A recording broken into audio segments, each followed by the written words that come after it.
Acho que começou.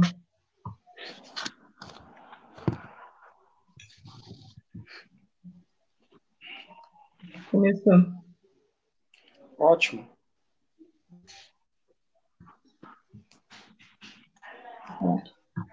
Bem-vindo todos à live. Obrigada ao professor Davidson por ter aceitado aí o convite do centro acadêmico. Essa atividade faz parte do conjunto de atividades que a gente tem feito pelo CACS aí para manter o vínculo entre a comunidade acadêmica, os professores do nosso departamento, né, e a entidade estudantil. Colocar esses debates que são muito importantes aí para a gente exercitar a nossa análise dentro do nosso curso. Então, é isso. E hoje o debate vai ser sobre análise de conjuntura, focado na questão do trabalho, muito por conta do 1º de maio, né? E para entender um pouco como que essas questões atuais estão afetando os trabalhadores de forma geral aí no mundo. Então, para isso, a gente convidou o Deison, que vai se apresentar, falar um pouquinho dele e, em seguida, colocar o debate para a gente. E aí vocês já podem ir colocando perguntas conforme ele for falando, que a gente vai aglutinar as perguntas e ele vai respondendo depois. E é isso. Bom, então, boa noite para todos e todas. Queria agradecer ao Centro Acadêmico de Ciências Sociais da Unifesp, Helenira Rezende. Agradecer especialmente a Camila pelo convite. Eu sou o professor Davidson Canguçu, do Departamento de Ciências Sociais da Unifesp, onde trabalho há 10 anos, quase 10 anos, e eu pensei em uma intervenção para a análise da conjuntura brasileira, baseado em 4 pontos. Né? Então, em primeiro lugar, eu queria fazer alguns esclarecimentos metodológicos para a análise da conjuntura nesse período. Em segundo lugar, eu queria traçar algumas relações entre o fato novo da conjuntura, que obviamente é a pandemia do novo coronavírus, com o capitalismo e o neoliberalismo. Em terceiro lugar, eu gostaria de falar um pouco a respeito da situação específica do Brasil diante do governo neofascista do Bolsonaro. E, por fim, levantar aqui algumas bandeiras, algumas possíveis estratégias de luta do movimento popular diante dessa crise sanitária, econômica e política. Então, em primeiro lugar, alguns esclarecimentos metodológicos iniciais.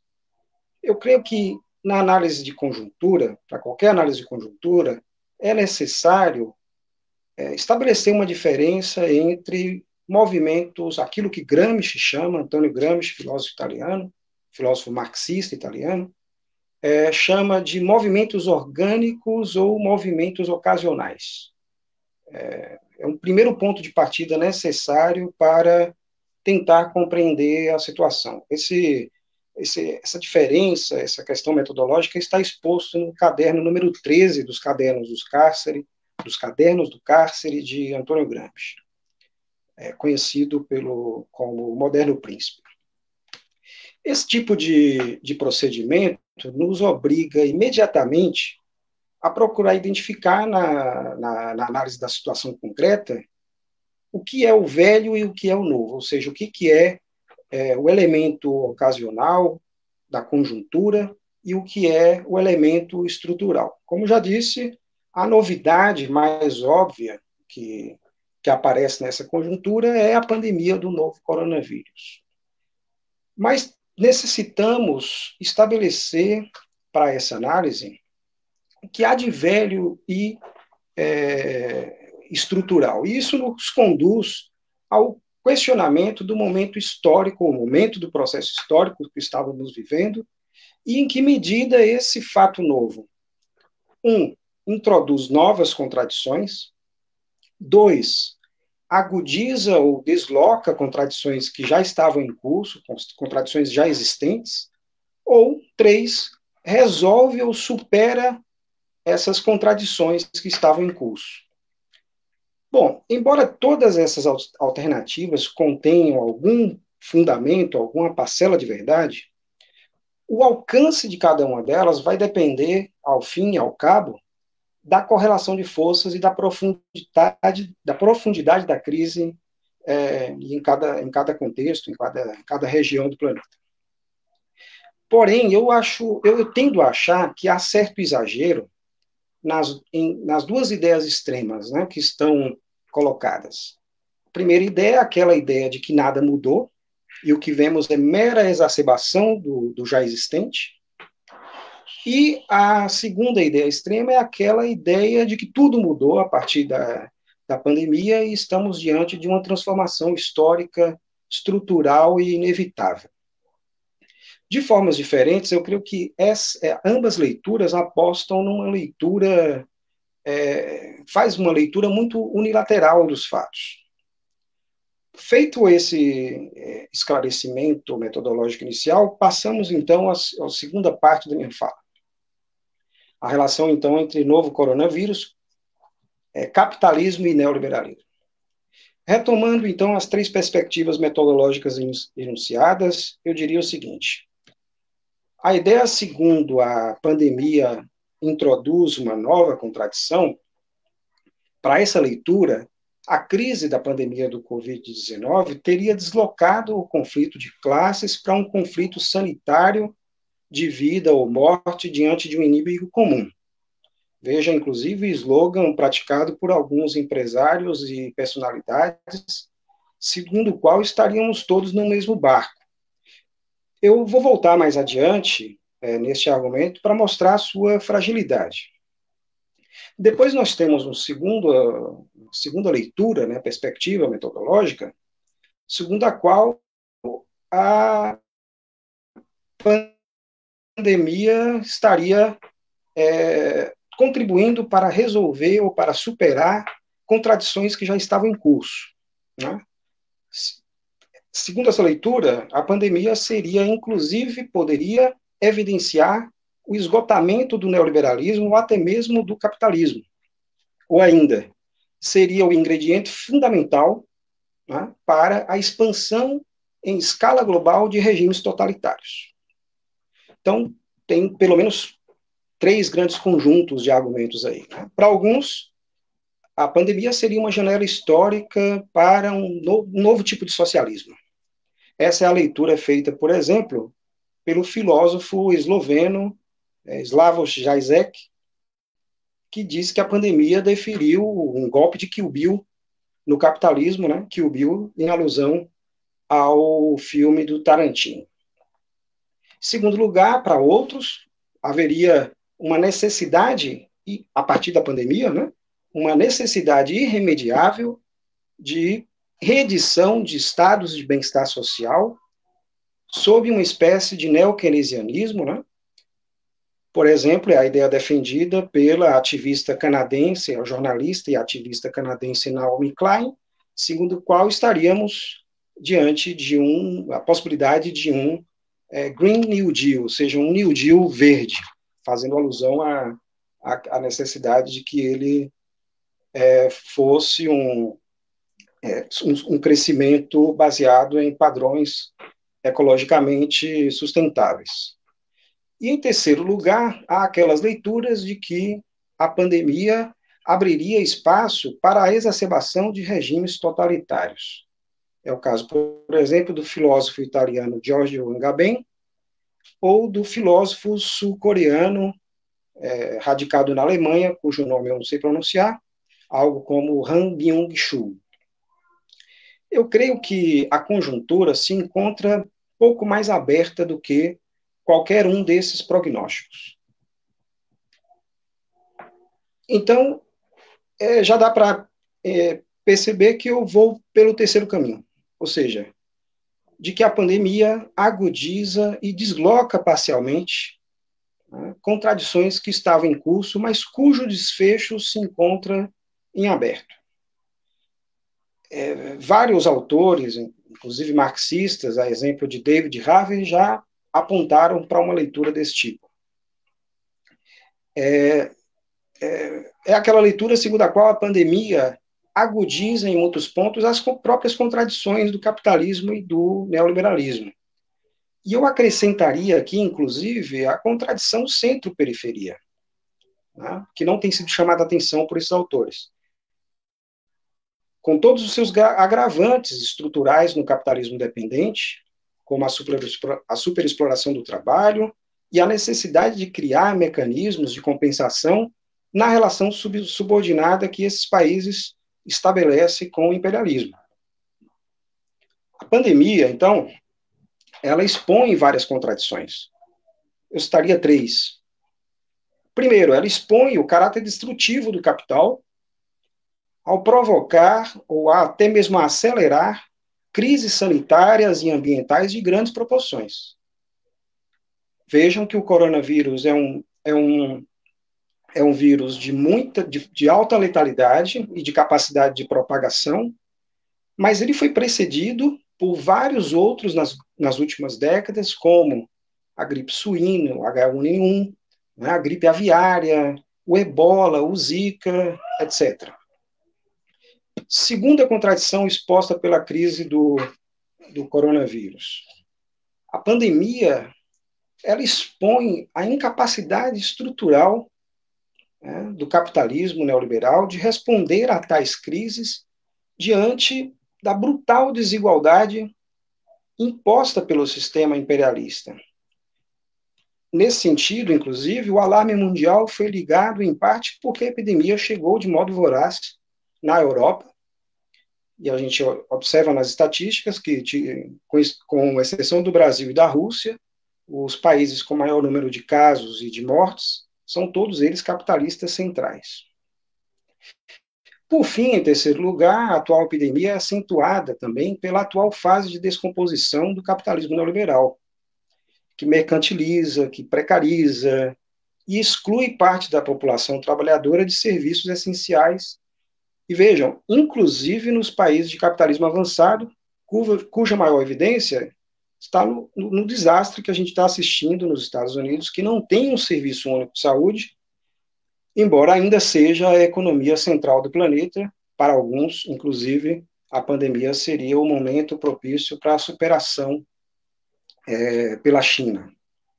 Então, são contradições que aparecem na brutal desigualdade, concentração de renda e de riqueza, crescimento da pobreza e os efeitos perversos que tem sobre as condições de vida e sobre o acesso a serviços essenciais como saúde, educação, habitação, saneamento, que são, ao fim e ao cabo, agentes de propagação e de letalidade do vírus.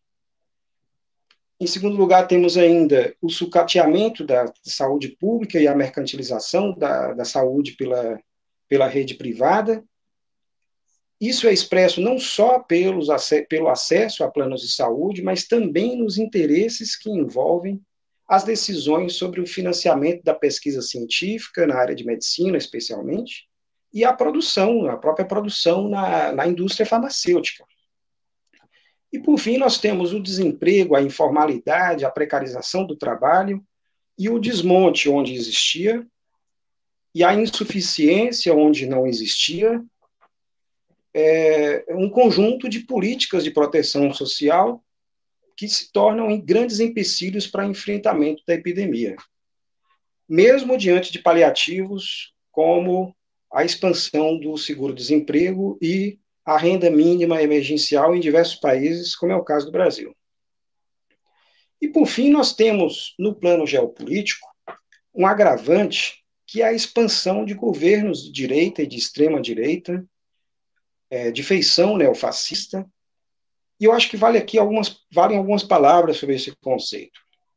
Bom, ao contrário do fascismo clássico, né, que se apoia no movimento de massa e em uma polícia política para promover um modelo autoritário de gestão de políticas desenvolvimentistas sob uma ideologia nacionalista exacerbada, o neofascismo ele também se apoia em movimentos de massa, com o objetivo de implantar um regime autoritário, e embora não conte com um partido de massa, ele se apoia na alta tecnologia do ativismo digital, especialmente na propagação de fake news, né? E vejam, o objetivo do neofascismo, ao contrário do fascismo clássico, é a implantação de um regime totalitário, mas um regime totalitário subordinado aos interesses do imperialismo. Bom, os exemplos mais conhecidos aqui são, evidentemente, os de Trump e o de Bolsonaro. De modo que eu vejo que o enfrentamento à pandemia depende da correlação de forças e de uma série de condicionantes prévios que se agudizam no atual contexto. Eu não creio em efeito mecânico e em resposta única para a crise, mesmo porque nós estamos diante de uma contradição insolúvel.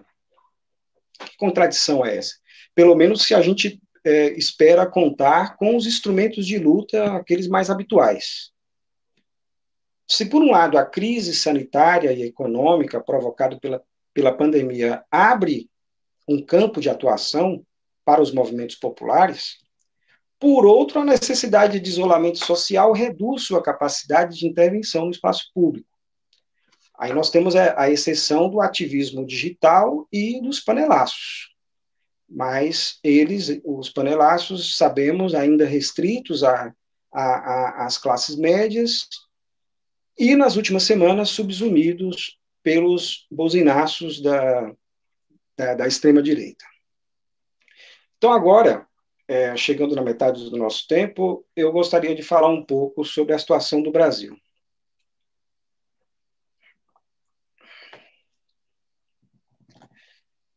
Eu pensei na seguinte ideia. A cena política brasileira tem sido polarizada pelo conflito, a cena política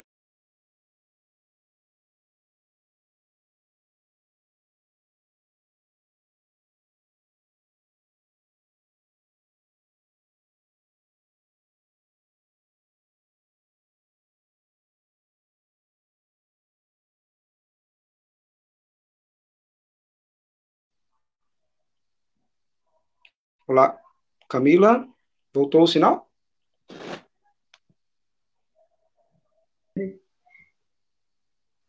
Tá me escutando? Caiu o sinal um minuto. Ah, caiu o seu, né?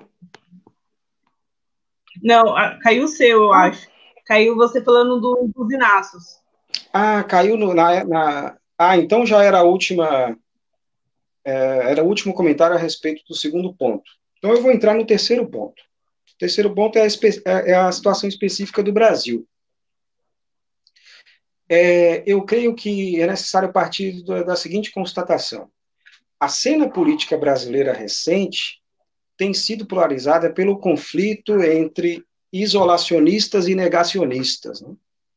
Então, de um lado estão aqueles que defendem a necessidade da luta contra o inimigo comum em defesa da vida, né, sob o lema Fique em Casa, e do outro estão aqueles que minimizam os riscos e subestimam as perdas em vidas humanas, que vão desde as teorias conspiratórias de que estaríamos diante de uma histeria coletiva desnecessária, inventada, ou que o vírus seria uma invenção em laboratório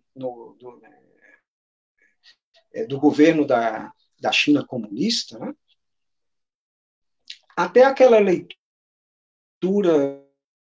que também não tem com a economia, especialmente o desemprego e a perda de renda, né? Claro, rezada a cartilha neoliberal, esses efeitos colaterais provocariam uma tragédia social em maiores proporções do que da própria epidemia, inclusive no número de mortes, né? Essa leitura parte do lema, como a gente sabe, o Brasil não pode parar.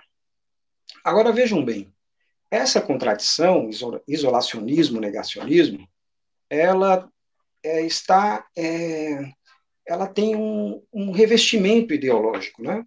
E eu uso aqui ideologia no sentido autosseriano de ideologia que alude, mas ao mesmo tempo ilude a realidade.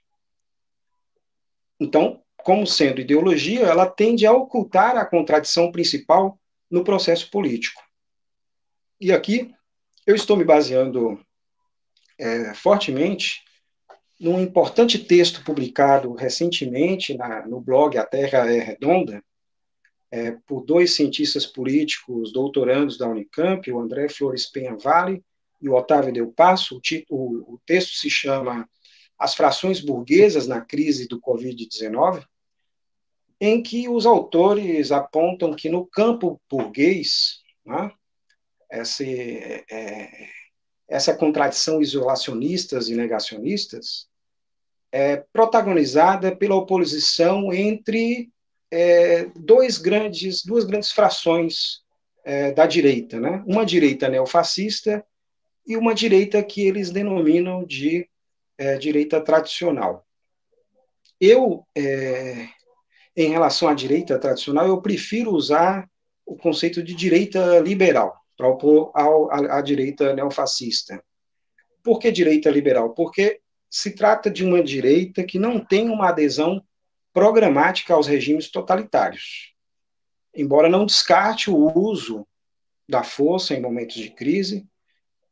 Foi essa mesma direita liberal que apoiou o golpe de Estado contra a presidente Dilma Rousseff em 2016, mas minimamente defende o funcionamento das instituições democrático-burguesas, como o pluripartidarismo, o parlamento, o próprio funcionamento, né, do parlamento e da Corte Suprema, certa liberdade de imprensa, ao contrário dos governos de feição neofascista que tentam limitar essas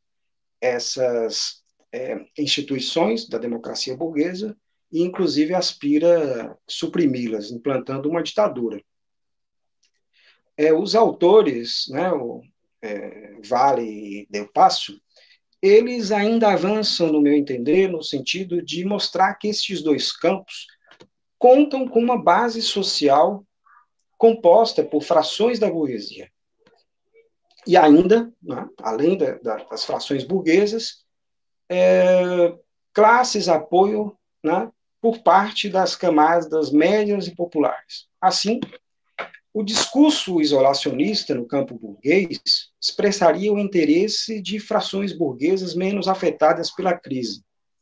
Então, estaria nesse campo a grande burguesia bancária e financeira associada, cujos negócios não dependem exclusivamente e não depende, sobretudo, da presença física dos clientes que contam com maior número de volumes, né, de recursos, o setor de telecomunicações, a indústria, parte da indústria alimentícia e do setor agropecuário e os supermercados. Contam ainda com apoio de setores das camadas médias e populares, especialmente aqueles que, digamos, puderam manter a estabilidade no emprego e não tiveram os salários muito afetados. É o caso dos funcionários públicos e de trabalhadores de empresas cujas atividades são viáveis através do chamado home office. Isso no campo isolacionista. No campo negacionista, esse campo expressaria os interesses das frações burguesas mais afetadas pela crise. Então, estariam nelas a burguesia industrial, comercial e de serviços que dependem do consumo presencial, com apoio do pequeno e do médio capital, porque estes têm maior risco de falência, né? Profissionais liberais e de parte dos trabalhadores desempregados e informais, cujos ganhos são muito afetados pelas políticas de confinamento. Eu creio que os autores avançam muito nessa análise, e principalmente porque fazem um mapeamento minucioso das entidades representativas da burguesia. Então, recomendo fortemente a leitura desse texto, me baseei bastante nele para a nossa conversa de hoje. Para a análise da situação brasileira, eu creio que vale a pena mencionar também que a pandemia chegou em um momento em que os movimentos populares no Brasil se encontravam na defensiva. Por mais que a gente, fazendo uma recuperação histórica, a gente observe que os movimentos populares no Brasil tenham conseguido dar resposta às lutas imediatas durante o ciclo de lutas de 2003 a 2016, é possível dizer que o movimento popular não acumulou forças para se constituir como um fator decisivo e de peso na conjuntura brasileira. Mesmo se a gente leva em conta a retomada das greves de 2013 a 2016, a greve geral de 2017, a primeira fase de junho de 2013, o movimento estudantil universitário de 2008 em diante, os secundaristas no biênio 2015 e 2016, e a formação das duas frentes, né? a Frente Povo Sem Medo e a Frente Brasil Popular, mas ambas insuficientes, né? A sua atuação insuficiente para fazer frente a essa, de fato, a esse cenário catastrófico que estamos vivendo. Temos ainda um outro ingrediente fundamental, que é a ofensiva do neoliberalismo ortodoxo, desde a eleição, o golpe de 16 e a ascensão do neofascismo com a eleição de Bolsonaro. Esse ingrediente provocou um forte deslocamento da luta entre, de um lado, o neoliberalismo reformado levado a cabo pelos governos do PT, né, o projeto autodenominado Democrático Popular, de um lado, e a restauração do neoliberalismo ortodoxo dos anos 90, capitaneado pelo PSDB. Esse era, até 2016, né, digamos, a contradição fundamental da luta política brasileira. Há um deslocamento a partir da eleição de Bolsonaro, a partir do golpe de Estado de 2016. Esse deslocamento provoca, então, a migração dessa contradição para uma luta meramente intraburguesa no interior da direita, a partir do consenso ultraneoliberal, né? Todos eles fechados com a tão propalada necessidade de reformas estruturais, ou seja, retirada de direitos por meio de limitação de gastos públicos, e aí todas as reformas que a gente conhece, né? A reforma trabalhista, a reforma da Previdência, etc. Portanto, estamos diante de um campo dividido entre um campo autoritário e um campo liberal. O campo autoritário, eu estou chamando aqui de neofascista, né? Em aliança com o autoritarismo militar, diga-se de passagem. Não temos ainda uma ditadura neofascista no Brasil, mas temos um governo neofascista com pretensões ditatoriais. Ao contrário, o campo liberal democrático na direita não se apoia em um movimento de massas e não pretende romper completamente com as instituições da democracia burguesa, a não ser em momentos decisivos. Pretende uma gestão técnica do capitalismo neoliberal. Então, diante dessa leitura, só me cabe dizer que nós não temos evidências, no contexto da pandemia, de que estamos diante de uma superação do capitalismo neoliberal no Brasil. A alternativa que temos no horizonte, infelizmente, diante de uma queda de Bolsonaro, né? Infelizmente, o que temos no horizonte é a assunção de seu vice Mourão e o compromisso já fechado por Maia, Alcolumbre, Witzel, Dória, Toffoli, e também por Moro e Mandetta, né, como potenciais candidatos à presidência da República que são, por manter certa estabilidade para o avanço da plataforma neoliberal, seja ou não capitaneada por Guedes. Né? Esses elementos colocam uma situação dramática no Brasil, né? De modo que, no nosso contexto, a crise sanitária agudiza a crise econômica, que já estava em curso, diga-se de passagem, e a atual crise política potencializa ambas. Porque a crise política agudiza a crise econômica, por um lado, pela insuficiência ou pela ausência de respostas para garantir emprego e renda para a população trabalhadora poder praticar, de fato, o isolamento social. E agudiza, por outro lado, a própria crise sanitária, tanto pela ausência de políticas para aumentar a infraestrutura médica, né? A gente está conhecendo aí a realidade da ausência de testes de Covid, a ausência de equipamentos hospitalares como respiradores, leitos de UTI. Estamos à beira do colapso já em várias cidades, algumas já estão em colapso no Brasil.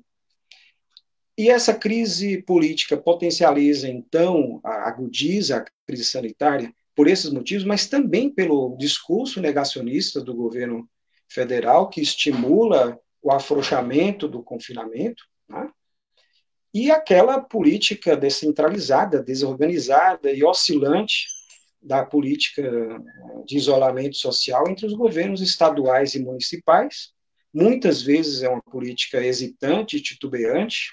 Lembremos que Dória e Witzel têm se recusado a defender o necessário, agora já é mais do que necessário, o isolamento social obrigatório, o chamado lockdown,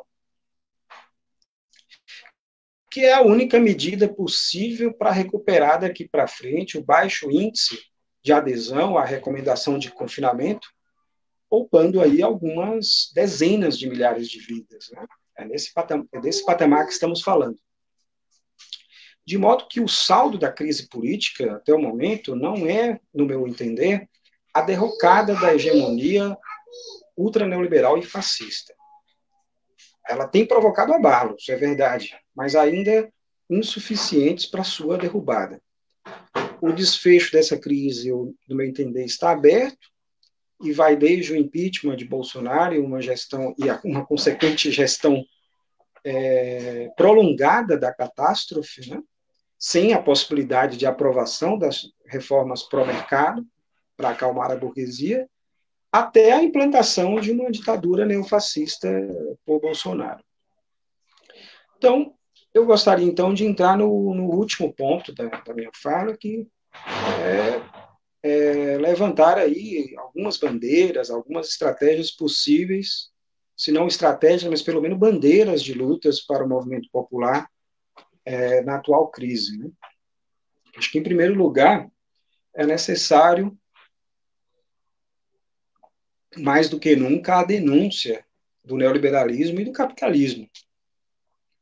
A bandeira do socialismo deve ser recolocada no horizonte. É essa bandeira que vai garantir as ferramentas necessárias e colocar a especificidade do movimento popular de esquerda para disputar terreno nessa conjuntura. Expondo, portanto, todas aquelas contradições, especialmente as contradições que provocaram a crise econômica, né? E a ausência de proteção social e o despreparo no sistema de saúde para enfrentar a crise sanitária. Em segundo lugar, eu vejo como uma bandeira essencial a bandeira pela garantia de emprego e renda emergencial para garantir o isolamento social obrigatório. E para viabilizar um projeto mais ousado nesse sentido, é necessário a bandeira da suspensão da PEC do teto dos gastos e a auditoria da dívida pública brasileira. Né? Isso aumentaria os recursos que seriam destinados para essa política trabalhista e sanitária que a gente está chamando a atenção. Essa bandeira também nos obriga a defender e apoiar as prefeituras e os governos estaduais que têm praticado algum isolamento, contrariando, por um lado, a postura negacionista e genocida do governo federal, ao mesmo tempo que a gente expõe as suas contradições, dadas as suas limitações e hesitações, especialmente a partir do necessário enrijecimento dessa quarentena. Então, não significa apoiar indiscriminadamente Dória e Witzel, mas, ao contrário, fazer a crítica a essa postura zigue-zagueante, hesitante na defesa do isolamento social. E, por fim, eu creio que é necessário chamar a atenção para a necessária agitação do fora Bolsonaro. Esse é um passo necessário, no meu entender, para a derrota do neofascismo no Brasil, porque só o fora Bolsonaro provocaria a neutralização das ações de seu líder de massa. Lembremos que o fascismo, né, tanto o fascismo clássico como o neofascismo, e o neofascismo brasileiro em particular, ele se apoia em dois tipos de culto. O primeiro culto que eu gostaria de chamar a atenção é o culto ao líder supremo, é o culto à liderança carismática, a qual é investida de poderes extremos, até mesmo sobrenaturais. Vejam que eu acho que a gente deve encarar com muita seriedade o fato de Bolsonaro ser chamado de mito. Né? ainda que essa denominação seja daqueles 30%, né, talvez menos um pouco, de seu público fiel, e acho que inclusive, é uma oportunidade para dizer que acho que é cedo para dizer que essa adesão ao neofascismo bolsonarista está em queda, inclusive porque sua perda de apoio nos setores médios tem sido compensada pela ascensão nos setores populares, como diversas pesquisas de opinião mostraram nas últimas semanas, né? Pelo menos as que foram divulgadas até o momento. Então, esse é o primeiro tipo de culto nos regimes fascistas que eu queria chamar a atenção. O segundo é o chamado culto da violência. Ou seja, é aquela leitura segundo a qual há sempre um inimigo que deve ser abatido a qualquer custo. Esse inimigo pode ser real ou imaginário. Vejam bem, no fascismo clássico, existia a ameaça concreta do comunismo por conta da Revolução de Outubro. No neofascismo brasileiro, aqueles que não apoiam o bolsonarismo, né, o Bolsonaro, são identificados automaticamente como comunistas. Então, vão desde os governos do PT até o ultra neoliberal tucano João Dória, como ficou evidenciado em algumas ações de protesto dos grupos bolsonaristas na Paulista. Eu acho que é muito importante retomar esse aspecto, né, do culto da violência para mencionar que não se trata de uma lógica irracional ou da paranoia de um lunático, embora possa ser isso também, né? Mas se trata de uma forma de racionalidade específica, que é a lógica militarista, a lógica militarista é aquela lógica que se baseia, né, na banalização da vida e na atitude sádica e perversa diante da morte. Eu creio que o raciocínio do bolsonarismo, diante da crise da pandemia do Covid-19, é um raciocínio até bastante simples.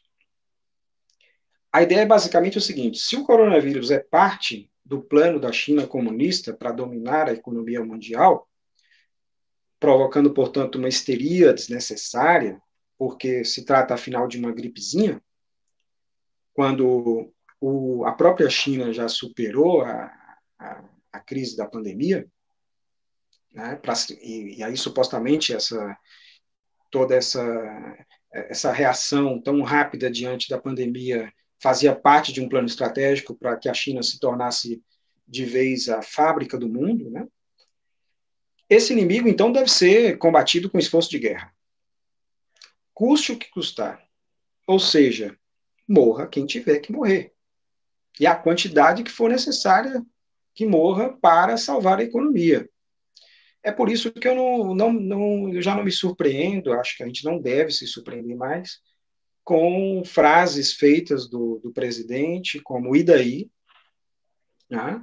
Ou seus passeios de jet ski, ou seus festins macabros travestidos de churrasco fake news, em véspera do Dia das Mães, quando o país atingia 10 mil mortes, né?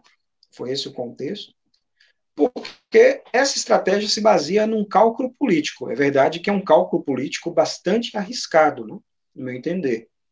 Mas é um cálculo político que tem um lastro material. O lastro material é este: diante do desespero e do caos social pela reabertura da atividade econômica do país, Bolsonaro espera ganhar o apoio popular, apostando que haverá mais desempregados do que mortos. E isso abriria, então, brechas para impor a ordem com a implantação de um regime totalitário. É essa a minha avaliação. Então, acho que a gente não deve se surpreender com esse tipo de manifestação do presidente. Bom, acabei extrapolando os 30 minutos, Camila. Então, Um pouquinho, mas tudo bem. então, fico à disposição. Agradeço novamente, então, o convite. Espero ter provocado o público e estou à disposição de vocês para uma conversa. Massa. Tem uma pergunta aqui no chat, eu também anotei algumas questões que me surgiram durante a sua fala. Aí eu vou colocar primeiro essa pergunta do chat e depois eu falo um pouco, enfim, das minhas dúvidas. E aí, a do chat é do Paulo, e ele coloca: professor,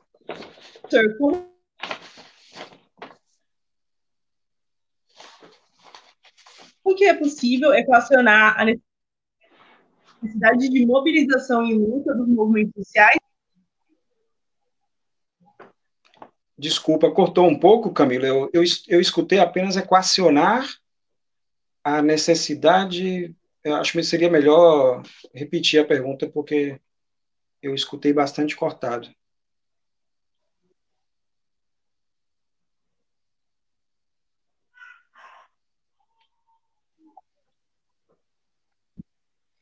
Como é mobilização e luta?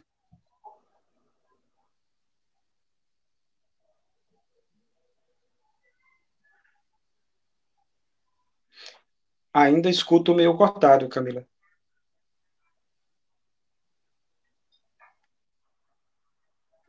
Eu acho que é a minha internet. Mas vamos lá. Pelo Facebook. Mas vamos ver se agora vai. Como equacionar a necessidade de mobilização e luta dos movimentos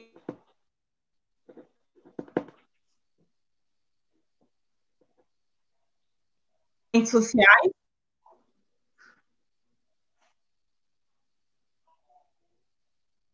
com o isolamento social. Ok, deu para entender. Não sei se você me escuta bem, mas seria como equacionar a necessidade de mobilização dos movimentos sociais com a necessidade de isolamento social. Isso. Como faremos? Você vai fazer um bloco de perguntas e eu respondo depois ou já emendo?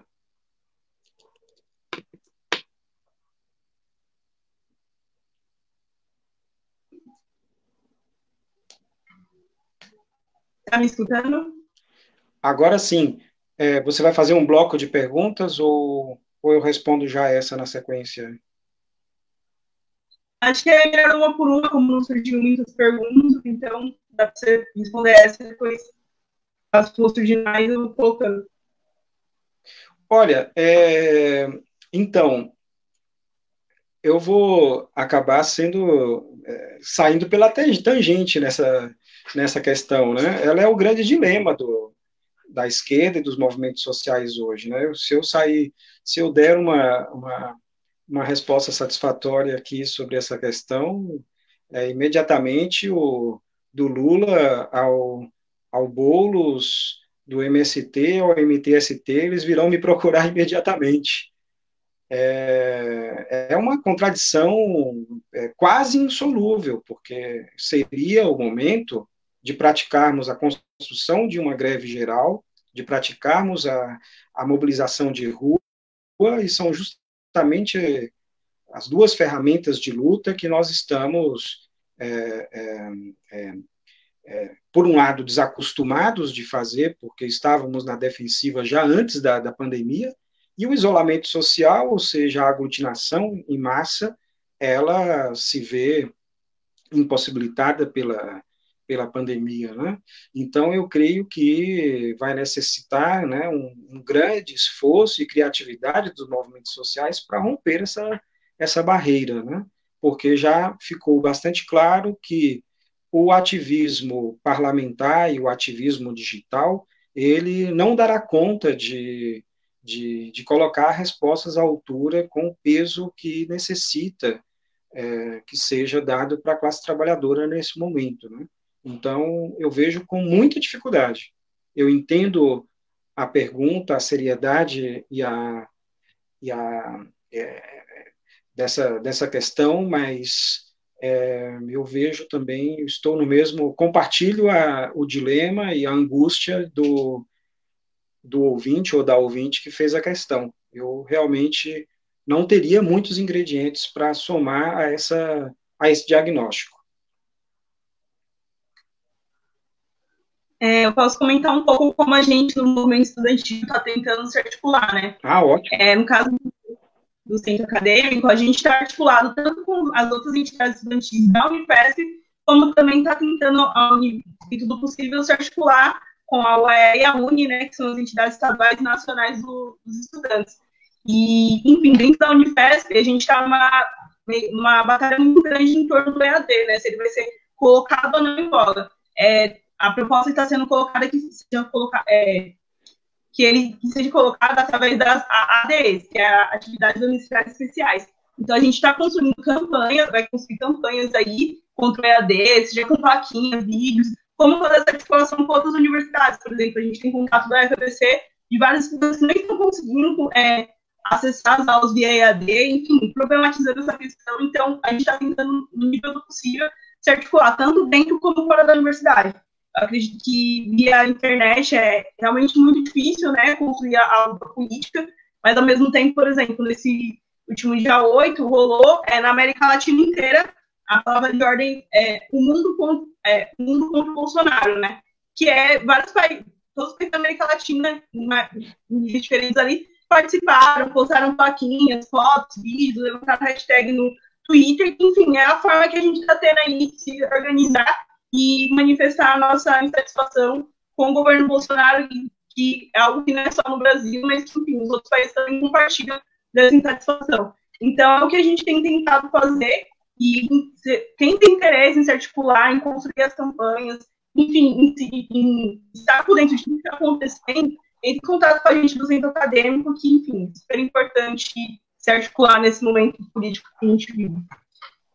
E aí, tem uma outra pergunta, que é do Jonathan, que é, professor, você acha que existe uma possibilidade real de uma tentativa de golpe por parte do Bolsonaro nesse cenário?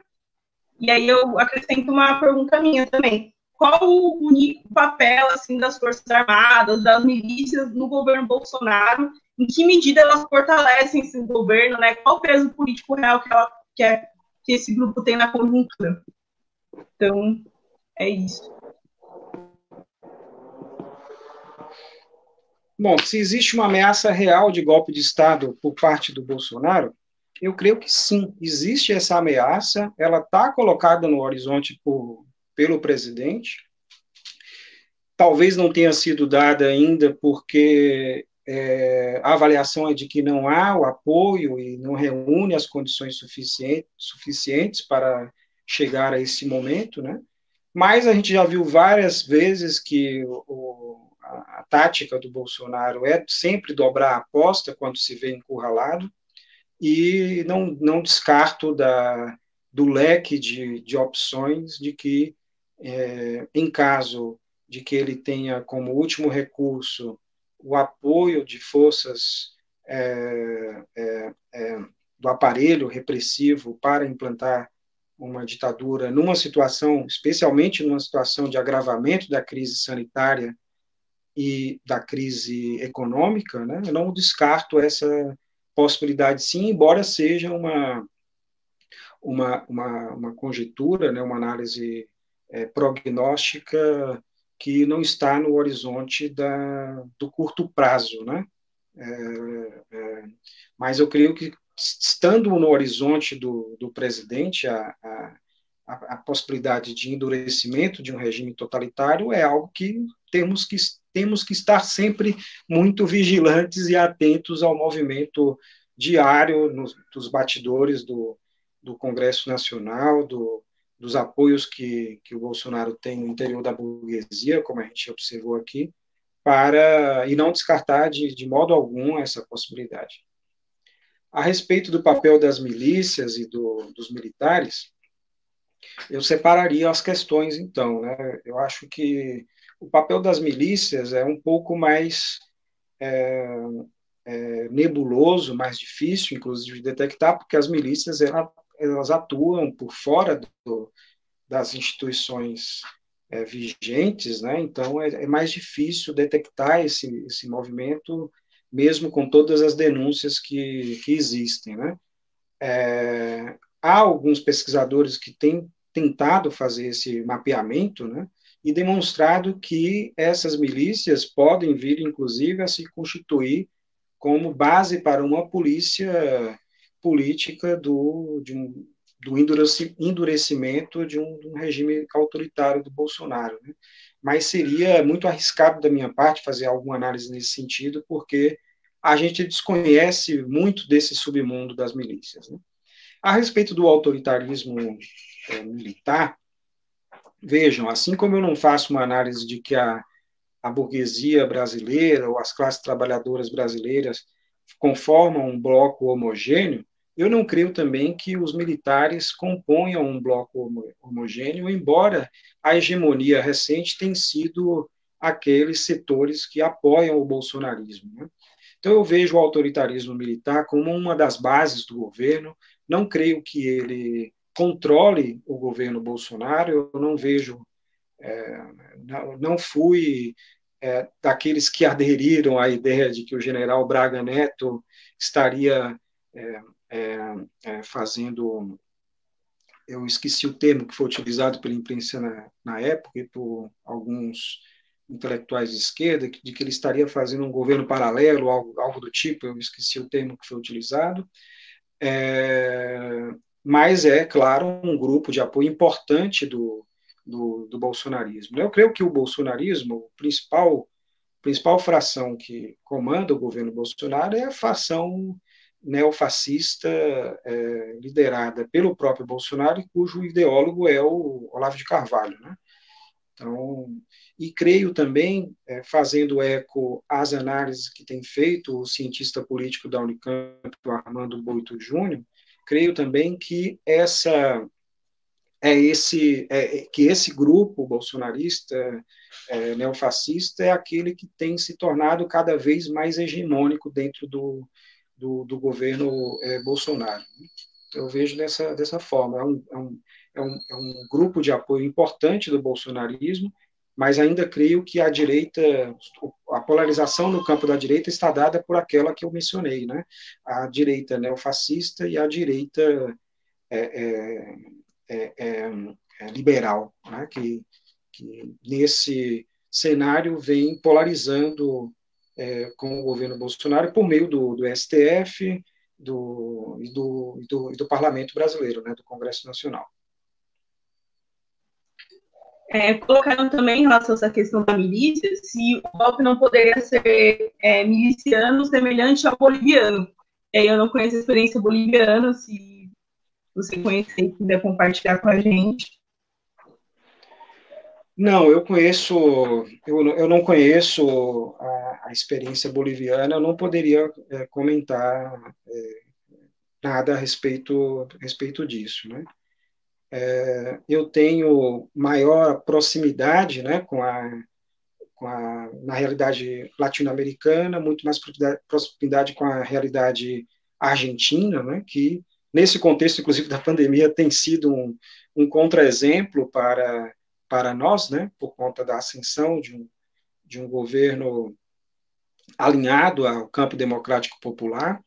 Eles estão praticando um isolamento social severo, bastante rígido, talvez um dos mais rígidos do mundo, e contam com um índice de letalidade de propagação do vírus bastante baixo, né?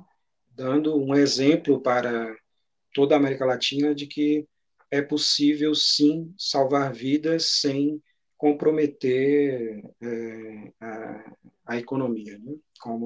Colocando nos termos como está sendo colocado nos debates, né? Mas eu não conheço a experiência boliviana recente, alguma coisa do governo Morales a gente acompanhou quando se deu todo aquele período em que de governos progressistas aqui no continente latino-americano, mas eu não conheço a experiência boliviana com profundidade.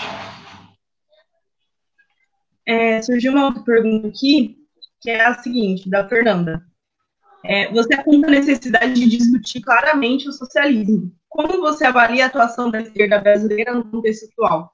Estamos tímidos demais ou os movimentos existentes são compatíveis com as necessidades de combater o neofascismo?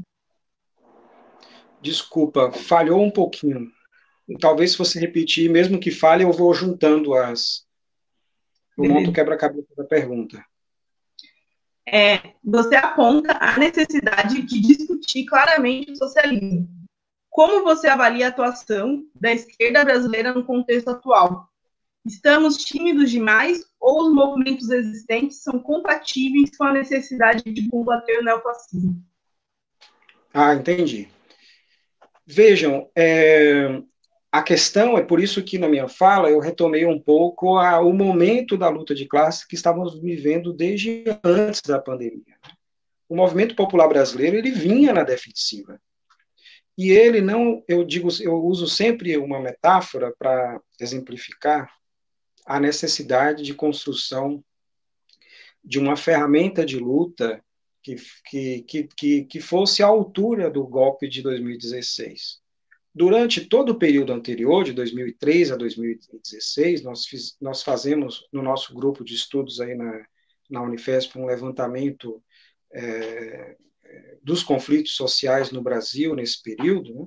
E aí também contamos com as análises feitas pelos levantamentos de greves do DIEESE, pelos levantamentos de conflitos no campo, que são feitos pelo Dataluta, pela Comissão Pastoral da Terra, e chegamos à conclusão de que eu uso uma metáfora que é a seguinte: nós não exercitamos a musculatura para fazer grandes lutas no período em que ela foi necessária, né? O período de 2016 a 2018, né?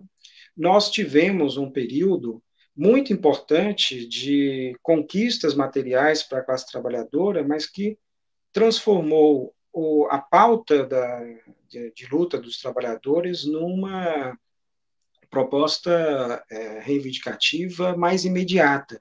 Então, nós não construímos, por uma série de motivos que talvez não dê tempo de entrar aqui, nós não construímos esses instrumentos de luta necessários para fazer frente a essa conjuntura. Então, vejam que e fomos derrotados, né? O campo popular, o campo de esquerda, o movimento dos trabalhadores, ele foi derrotado em 2016, então chega 18, é outra derrota histórica, né? Então, quando vem a pandemia, nós temos um ingrediente a mais diante de uma situação, de uma conjuntura que já era bastante difícil para os trabalhadores, né? Então, eu acho que, se por um lado o momento já era difícil, por outro, a pandemia dificulta ainda mais a situação. Então, a situação é muito dramática, né? É muito dramática. Eu creio que essa pergunta se relaciona, na verdade, com a anterior, né? Como é possível equacionar? E eu creio que, até o momento, pelo menos daquilo que poderia vir a ser feito, eu creio sim que a resposta tem sido muito insuficiente. Mesmo o ativismo digital, que poderia ser acentuado nesse período, ele está bastante difícil, mas também não podemos esquecer que é o momento onde os trabalhadores estão acuados não só pela situação da pandemia e por não ter essa musculatura exercitada durante todo esse período que observamos, né, além da derrota histórica, temos ainda uma situação bastante difícil, onde muitas famílias estão afetadas pela saúde dos seus, agora já com a situação da pandemia, acho que todos nós já começamos a conhecer pessoas que ou que foram contaminadas ou que vieram a falecer. Aqui no meu prédio mesmo já faleceu uma pessoa, outra já está na UTI. Então, a situação é muito dramática do ponto de vista sanitário e é muito dramática do ponto de vista econômico, né? A gente sabe que os movimentos...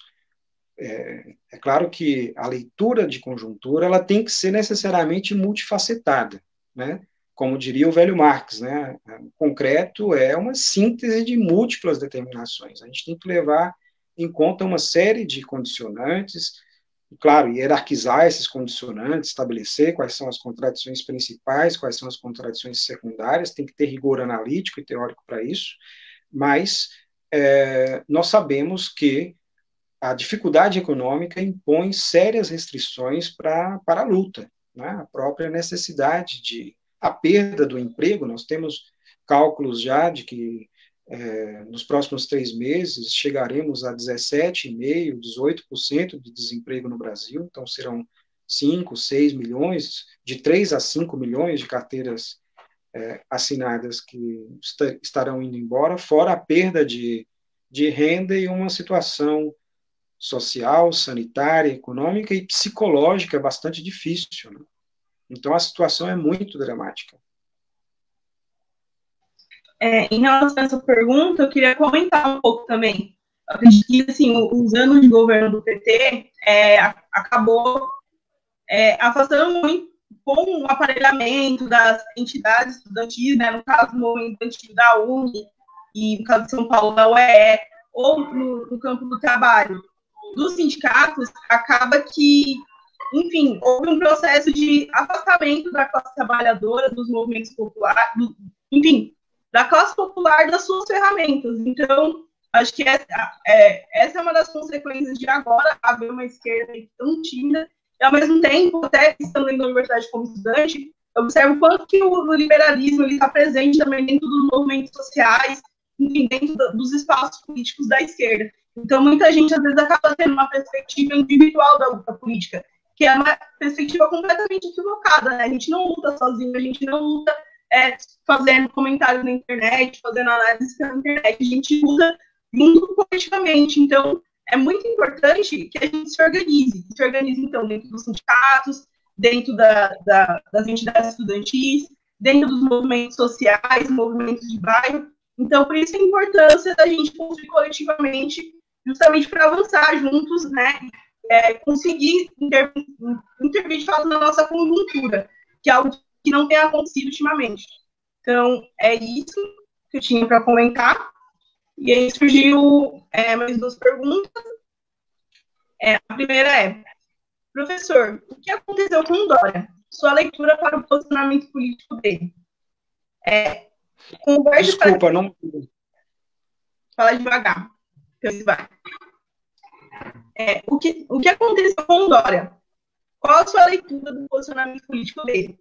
Converge para que tenhamos uma transição para um governo de direita liberal nas próximas eleições, ao contrário deste modelo neofascista? Qual a projeção do Dória, né, pensando nas eleições de 2020? Deu para entender? São duas questões. Eu comento essa primeiro, né? Isso. Sim, eu creio que é isso mesmo. Eu creio que o João Dória tenta ocupar um espaço político, né? Já a direita, especialmente por conta da pandemia, né? Ela coloca uma situação onde essa fissura dentro do campo burguês é colocado, do campo da direita é colocado, e ele tenta ocupar esse espaço, ele e o Witzel tentam ocupar esse espaço. Por isso que eu creio que é importante identificar o revestimento ideológico diante desse conflito entre o negacionismo e o isolacionista, né? E o isolacionismo. Eu não creio que o Dória está praticando, aliás, diga-se de passagem, um confinamento, uma quarentena bastante flexível, muito pouco rigorosa, né? Temos que apontar também as suas hesitações, os seus limites, né? Por isso que em média, o confinamento na Grande São Paulo não tem atingido 50%, né? Às vezes é um pouquinho menos, um pouco mais de 50%. Então, eu creio que sim, é uma oportunidade política que se abre e ele tenta ocupar esse campo da direita liberal, porque é ele que vai polarizar com o Bolsonaro nas eleições de 22, né? Claro que tudo isso está muito aberto, não sabemos se Bolsonaro chegar lá, né? Não sabemos se ele vai chegar lá e não sabemos se a esquerda conseguirá ocupar algum espaço nessa conjuntura, porque ela tem ficado de fora, ela não tem protagonizado a cena política brasileira. A cena política brasileira migrou completamente para uma disputa intraburguesa no interior da direita, né? Ela está de fora, atua como coadjuvante, como plateia no processo político atual, e ele tenta ocupar esse espaço, sim, né, da direita liberal, que tem, por outro lado, uma base social bastante específica, né, que nessa conjuntura é aquela base social, aquelas frações da burguesia. Vejam bem, a burguesia não é um bloco homogêneo. Ela está sendo afetada de modo diferente pela crise política e econômica atual, né? Pela crise econômica e sanitária atual. Então, esse grupo tá com Dória, tá com o Witzel, tá com o Maia, etc. Então, acho que tem uma briga, uma disputa boa aí, mas acho que o Dória é, sim, um fortíssimo candidato. Né? Fora a questão, eu esqueci de mencionar isso, né, de que o neofascismo do Bolsonaro e o seu jeito atabalhoado de fazer política, né, com uma política de comércio exterior que faz acusações sérias a parceiros comerciais importantes do Brasil, como China, como os países árabes, com a Argentina, com a França, etc., mas especialmente com a China, né, é, é, essa postura de alguém que se isola cada vez mais, nesse período ele perdeu sérios apoios, sim, né? Apesar de não ter sido. Parecia, nas últimas semanas, que nós estávamos na iminência do impeachment de Bolsonaro, né, ou da queda do Bolsonaro. Chegaram a pedir a renúncia dele, como se fosse possível pedir a um governo licença a um governo neofascista baseado no culto da violência para que se retire da cadeira do Planalto, né? Então, vejam bem, eu creio que esse jeito de fazer política do Bolsonaro, ele é visto por parte da burguesia com muito maus olhos, porque ele, afinal, ao fim e ao cabo, ele atrapalha as reformas. Né? É um modo de fazer política que causa sérios empecilhos para o avanço do projeto ultraliberal no Brasil. Então, e devemos lembrar, inclusive, que o Bolsonaro não era a primeira opção da burguesia em 2018. Né? Era o Alckmin, que atingiu pouco mais de 4% dos votos. Né?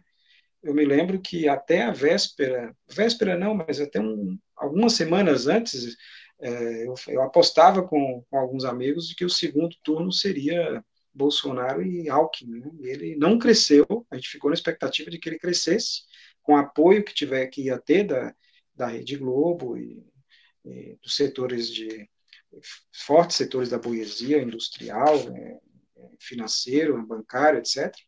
Mas não decolou a candidatura e o Bolsonaro foi alçado a representante máximo da burguesia e correu imediatamente aos Estados Unidos para se aliar ao Trump, né? Pois não. E a outra pergunta é sobre o cenário internacional. É do João. É a seguinte. Professor, você vislumbra no cenário internacional, seja em países de economia dependente como a nossa, seja em países centrais, uma saída progressista ou mesmo uma mobilização de massas no campo da esquerda para a crise econômica e sanitária? Então, algumas questões eu antecipei, né, na minha fala. Né? Eu creio que qualquer prognóstico muito certeiro diante dessa conjuntura é arriscado, é muito arriscado. Eu não faria nenhuma aposta decisiva, mesmo porque nós estamos diante de crises políticas espalhadas por todo o globo, evidentemente. Nós estamos diante de uma crise econômica, talvez a maior da história do capitalismo depois da crise de 1929. Né? Já é uma crise que já se desenhou como uma crise mais forte do que a crise de 2008, né? 2008, 2009. Mas nós não devemos esquecer também que estamos diante de uma crise sanitária, humanitária de grandes proporções. Então, nós não experimentamos, né, nossas gerações, né, ou mesmo a geração dos nossos pais, dos nossos avós, dos avós de alguns de vocês, nós não experimentamos grandes catástrofes em escala planetária, como foram as duas grandes guerras no início do século, a crise de 29 e a própria gripe, que é conhecida como gripe espanhola, né? Nós não experimentamos uma catástrofe dessas dimensões. Né? Então, as saídas para uma crise dessas dessa proporção é algo que eu considero bastante em aberto. Mas, por outro lado, se tomarmos o que foi feito até aqui diante da crise, eu não vejo qualquer saída progressistas, né, diante da crise, além daquilo que já estava posto, né? Afinal, não vejo os governos dando tanta marcha ré como tem sido propagado por alguns setores, porque se por um lado vários países como Estados Unidos e como o Brasil promoveram políticas de auxílio emergencial, né, de apoio para que as famílias pudessem praticar o confinamento, também, por outro lado, praticaram várias medidas de apoio às empresas e especialmente aos bancos, né?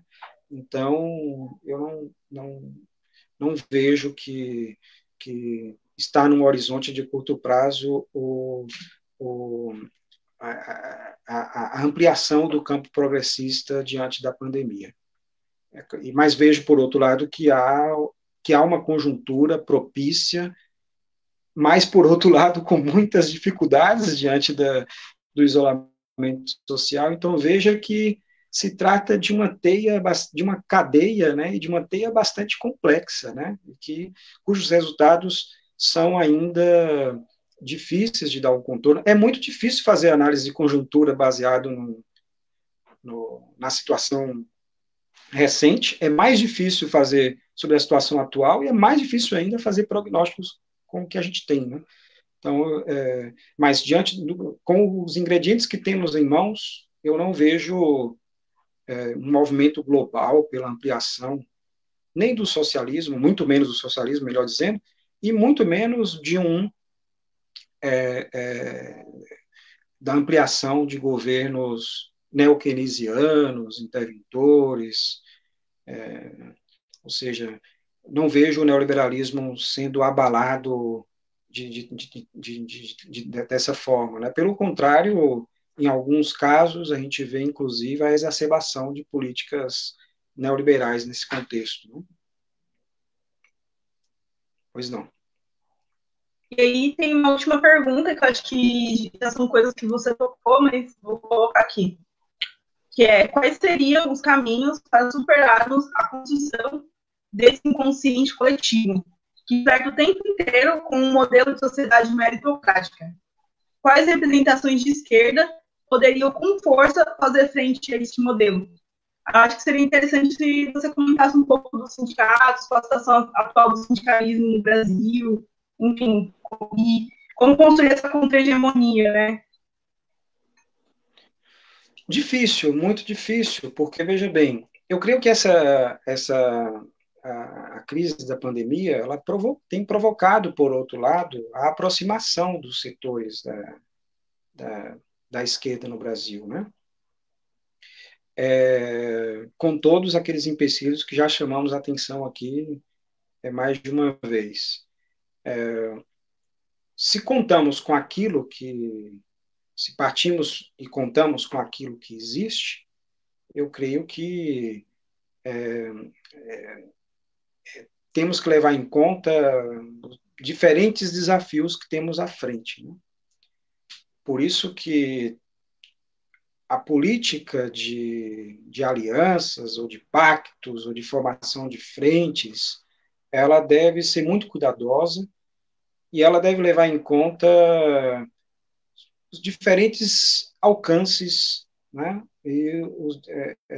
Porque, veja bem, eu fiz menção, por exemplo, à necessidade do isolamento social como uma medida, uma bandeira urgente da esquerda. Né? E aí, nesse sentido, eu estou mencionando aqui uma polêmica concreta que existiu no interior dos movimentos sociais de esquerda, dos partidos políticos de esquerda,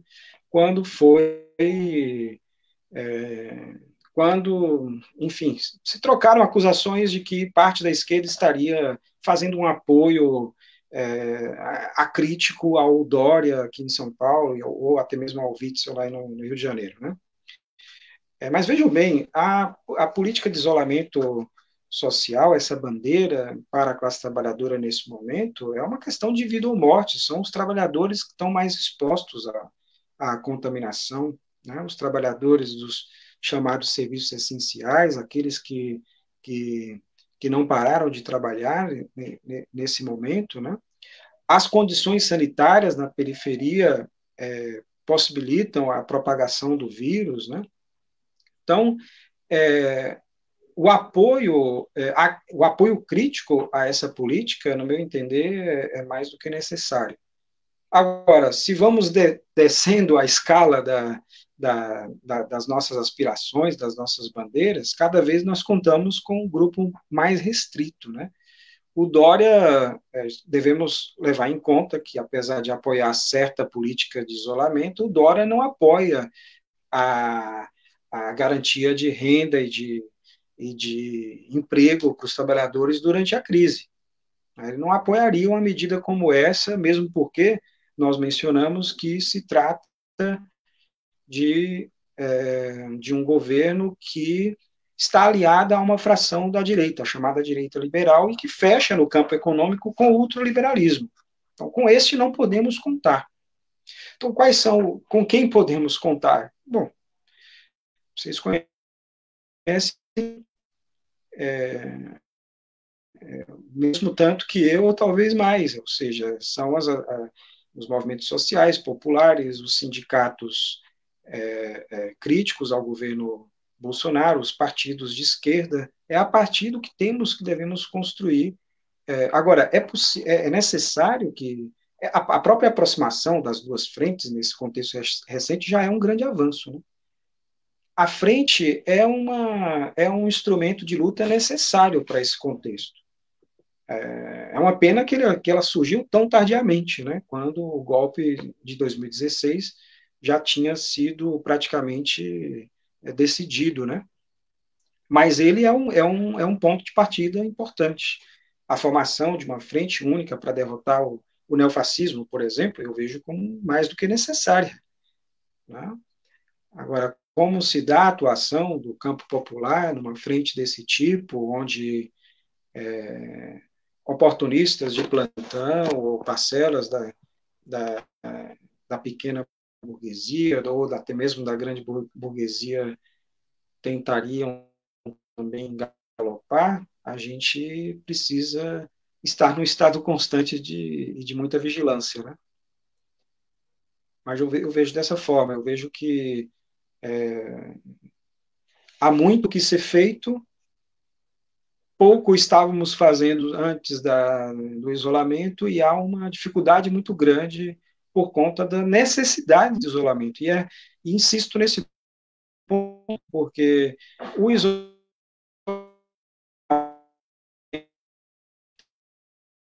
feito no Brasil até o momento, ele é muito satisfatório para dar conta do avanço.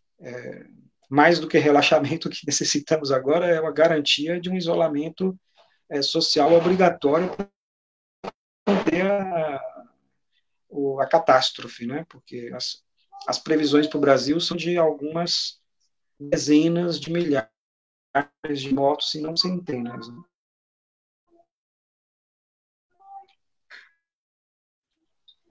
Tá travando um pouco. Você está me escutando?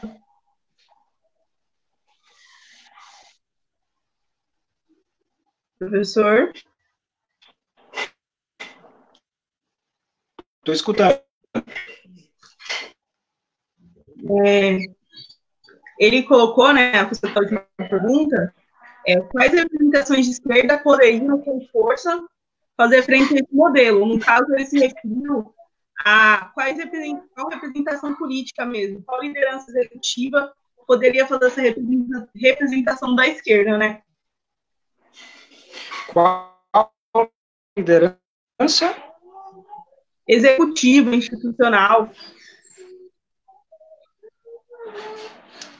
Então, olha, eu não entendo que se trata de uma ou outra liderança, ou um ou outro partido, ou um ou outro movimento, né? Eu creio que mais do que isso é necessário. É claro que a referência numa liderança é importante, né? Como foi Lula durante os anos 80, né? Como qualquer outro poderia vir a ocupar esse espaço agora. Eu não vejo nenhuma liderança possível de assumir essa frente, né, no campo, especialmente aquelas que estão no campo executivo, do executivo, né? Nem o Flávio Dino, nem quem está fora momentaneamente do executivo, como o Ciro Gomes, eu não vejo se colocou fora da disputa eleitoral, mesmo porque ele está numa situação ainda, uma situação jurídica complicada que não sabemos primeiramente se vai ter eleições, se teremos eleições em 22, e não sabemos se até lá o Lula poderia ser elegível, né? Mas, infelizmente, eu vou sair pela tangente dessa pergunta, porque senão não faria mais do que citar algumas entidades e deixar outras de fora, né? Mas é claro, o PSOL, o PCB, enfim, a Intersindical, a Conluta, são essas entidades que têm alguma força acumulada, né? Porque o que necessitamos é acumular forças, né? Partir daquelas que têm alguma força acumulada. Porque, vejam bem, qualquer. Eu também não acredito que a força necessária para enfrentar essa. Infelizmente, nós estamos diante de um cenário catastrófico, né, a tal ponto que qualquer força que surja de maneira espontânea nesse cenário, o único instrumento de luta possível para uma força desse tipo é uma insurreição espontânea, com saques a supermercados, ou seja, revoltas de fome. Né? E revoltas de fome que se vão resolver a situação imediata daqueles que estão passando necessidade, né? Arrastões, saques a supermercados, isso aí, infelizmente, é o que está se desenhando, né? A gente conhece, estudando a história do movimento, não dá para cravar isso, né? Mas porque é muito grave o que está acontecendo, mas eu vejo que esse tipo de resposta, embora resolva imediatamente a situação emergencial e dramática de parte da população, ela infelizmente não consegue dar. Historicamente, está demonstrado que não dá resposta política, não acumula força necessária para, enfim, para a tomada do poder, para a substituição do governo Bolsonaro, etc. Né? Mas a conjuntura está, nesse sentido, está muito aberta e eu torço para que a gente encontre soluções diante desse período, porque realmente está muito difícil. Se estava difícil antes, agora está muito mais difícil, né? Por conta do agravamento da crise econômica e sanitária. Né? Eu acho que eu poderia também aproveitar essa questão para comentar o seguinte: existe uma questão também ideológica e no nível psicológico muito forte nesse período, que é o isolamento, como o próprio nome diz, ele contribui para o individualismo exacerbado. Há muitos que dizem o contrário, que é um momento onde se reforçam os laços de solidariedade, né? Como a gente pressa pela boa dialética, eu diria que esse é um caminho duplo, né? Essas duas possibilidades estão abertas, né? Mas, digamos, a, o instinto de sobrevivência, né? De superar essa crise, pelo menos com algum grau de sanidade mental, e sair vivo dessa crise, nos coloca realmente numa, numa situação de muita fragilidade e de muita inércia, né? De muita indisposição para a luta. Não sabemos, inclusive, como vai ser o pós-pandemia, né? Como é que vai ser lutar no pós-pandemia, porque tá junto, apertadinho ali na manifestação, né? É uma coisa complicada nesse cenário, onde você vê o outro como um potencial um potencial contaminador, né? Aqui, os laços de solidariedade ficam também bastante afetados, embora também ela ao mesmo tempo, abra campo para a construção de laços solidários e para a superação desse aprofundamento do individualismo, porque, afinal, estamos isolados, né? Não podemos nos encontrarmos na universidade, né, nos nossos espaços coletivos, sentar no bar, tomar uma cerveja e conversar sobre política, tudo isso está fora de questão agora, né? Então, realmente é muito difícil. Eu entendo a angústia eu não sei como se diz em live, se são espectadores ou telespectadores, não é televisão, né? Mas as pessoas, ao público, né? Eu entendo a angústia do público, mas infelizmente sinto decepcioná-los, mas não conheço nenhuma análise que está conseguindo dar conta de construir respostas satisfatórias para esse momento tão dramático, né? Do ponto de vista organizativo. Do ponto de vista organizativo, nós estamos numa grande enrascada. Essa é a minha leitura. Comentando um pouco a questão, acho que a gente, no Brasil, acaba também tendo uma mania de querer líderes políticos que vão ser salvadores, né? E individualizar a questão. Então, eu acho que também o tempo de governo do PT demonstra o quanto que essa política de conciliação de classe, na verdade, né, ela é muito insuficiente para as demandas, né, da esquerda. Então, a atuação somente institucional, né, ela tem que ser muito revista. Então, a gente tem que pensar em novas formas de se mobilizar, seja dentro desse campo, como também essa institucionalmente, né, como foi colocado aqui várias vezes nos espaços aí que a gente tem. E, enfim, é isso. E agora, as suas considerações finais, professor, para a gente encerrar a live.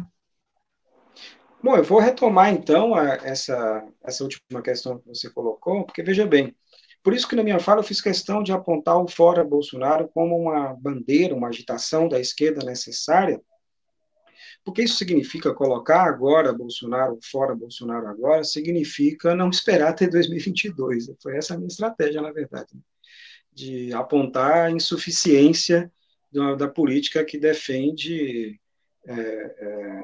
apostar todas as fichas na luta institucional e partidária. E talvez aí tenhamos um dos elementos, eu estou dizendo um dos elementos, né, porque é muito complexa, isso daria outra live, né, a avaliação da experiência dos governos petistas, mas talvez nós temos aí um dos ingredientes que é esse foco de parte da esquerda brasileira durante mais de uma década, né, porque nos anos 90, embora o PT não fosse governo federal, ele já tinha vários governos estaduais e municipais importantes, né? Mas a estratégia eleitoral estava colocada no plano, estava colocada no centro das atenções desse partido, né? Então, eu creio que isso teve, sim, repercussões tremendas na resposta à crise, mas eu creio que nós já estamos num momento em que temos que avançar, né? Avançar diante dessas...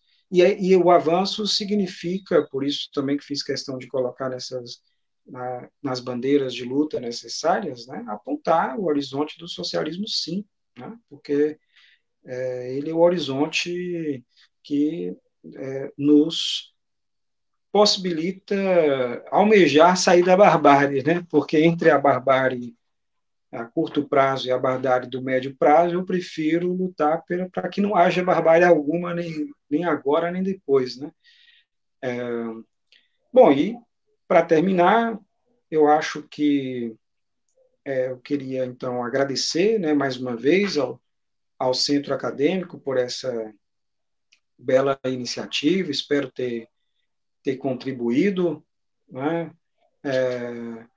Eu tenho pouca experiência nesse tipo de atividade digital, né? Eu adoro o olho a olho, adoro sala de aula, eu estou com muita saudade.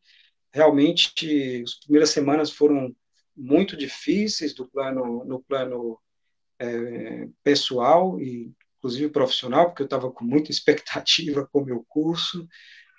Nenhum de nós, eu acho que no início de março, tinha a dimensão do tamanho do problema que a gente estava metido. Eu quero apostar eu aposto a cerveja no pós-pandemia para se alguém previu que estaríamos meses, né, confinados e impedidos de voltar às atividades presenciais, né? E, infelizmente, é uma situação que vai durar por vários meses mais, principalmente por conta da falta de condições de infraestrutura e de respostas diante de um governo que se apoia no negacionismo para fazer uma política bastante que acentua os problemas da pandemia com uma crise social e econômica muito grave, né? E eu desejo, então, finalmente, que toda a nossa comunidade unifespiana esteja bem, com muita saúde, se cuidando, seus familiares, né? E desejo muito especialmente para todos nós, mas especialmente para aqueles que manifestaram sua angústia em relação às formas de resistência, que, por outro lado, em contextos de caos, contextos nebulosos, a gente geralmente consegue construir algo novo, né? Não é à toa que o maior movimento popular e sindical da história recente no Brasil, ela surge das entranhas da ditadura, né? Então, foram mais de 2 décadas nos porões, no subterrâneo da ditadura, fazendo a luta, fazendo a resistência, para chegar a ter um peso na conjuntura, especialmente do surgimento do PT, do MST e da CUT, né, que foram instrumentos de luta muito importantes para colocar os trabalhadores na cena política brasileira, né? Então, paciência histórica, cuidado com a saúde e muita criatividade para tentar reinventar formas de mobilização e reinventar as velhas formas de mobilização também, porque nós vamos continuar necessitando fazer ocupações, fazer greves e manifestarmos em espaços públicos, né? Concentrações, atos, manifestações de rua, passeatas, tudo isso vai continuar existindo no pós-pandemia também, mas vai necessitar de alguns toques e alguns retoques de criatividade, né, para a gente avançar ainda mais e tentar derrotar o bolsonarismo, derrotar o neofascismo, derrotar o neoliberalismo e, quem sabe, almejar derrotar o capitalismo, por que não? É isso. Mais uma vez, obrigado. Obrigada a todos por terem assistido, né, ao professor por participar. E é isso, fé na luta, fora Bolsonaro, Mourão e rumo ao socialismo. Ótimo, obrigado, boa noite, muita saúde para vocês.